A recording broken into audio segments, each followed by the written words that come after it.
Do not buy an Apple TV right now.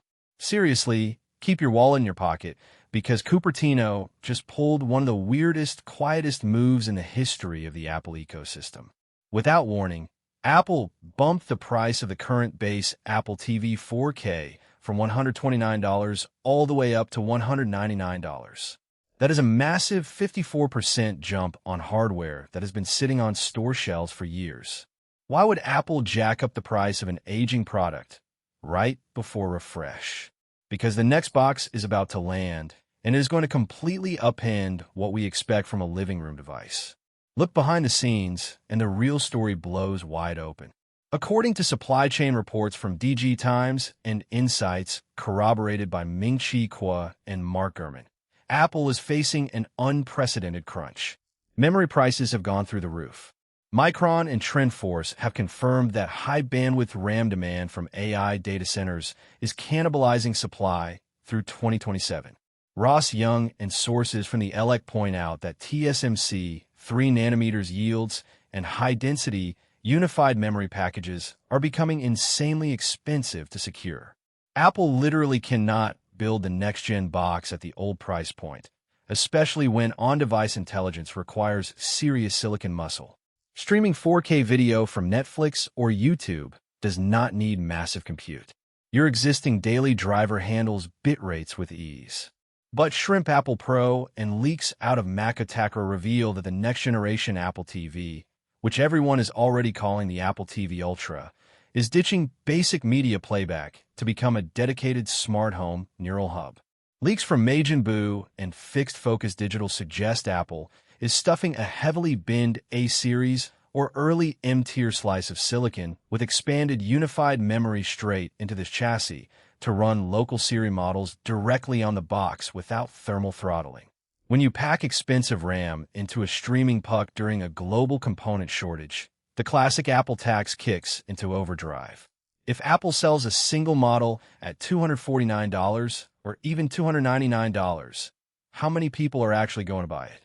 Most buyers will just stare at their smart TV with built-in apps and walk away. That is why supply chain chatter points to a two-tier strategy. A base model to hold the line, and an Apple TV Ultra built with heavy memory, built-in gigabit Ethernet, and enough GPU power for AAA console gaming and real-time AI processing. Would you pay $249 for an Ultra Apple TV if it replaced your smart home hub and console, or is that way too much for a TV box? Let me know down in the comments, because I want to see where you draw the line. The hardware is only half the picture. The real secrets are already hiding inside tvOS 27 beta builds. Apple barely gave tvOS stage time at WWDC, but the actual changes rewrite how the box integrates with your living space. Remote updates directly through the Home app mean you never have to turn the television on to patch the system. It sits silently in the background alongside your HomePod. The physical remote tile returns straight to your iPhone lock screen for instant control. Even bigger, the Home app now natively processes 4K HomeKit secure video feeds, jumping 4 times the pixel resolution over the old 1080p limit.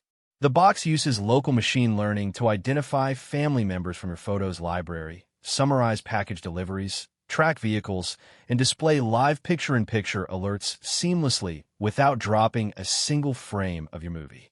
Thread 1.4 support is baked right in, slashing accessory pairing lag, so you never have to stand next to a smart switch waiting for your phone to handshake. Under the hood, older hardware is already getting cut. tvOS 27 completely drops the legacy 2015 Apple TV HD and the 2017 first-generation 4K box. When Cupertino drops support right before a hardware keynote, is the ultimate tell that legacy chips cannot keep up with the incoming neural pipeline.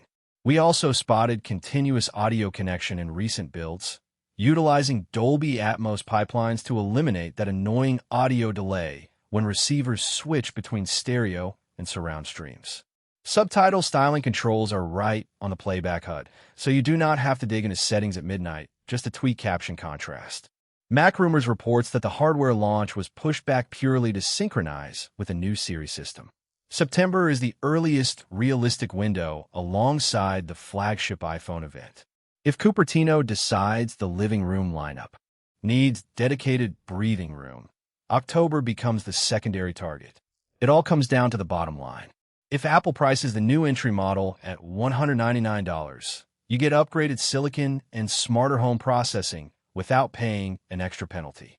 But if they launch an Apple TV Ultra at $249 or $299, that box has to prove itself every single day with desktop-class performance, zero thermal throttling, and deep ecosystem automation.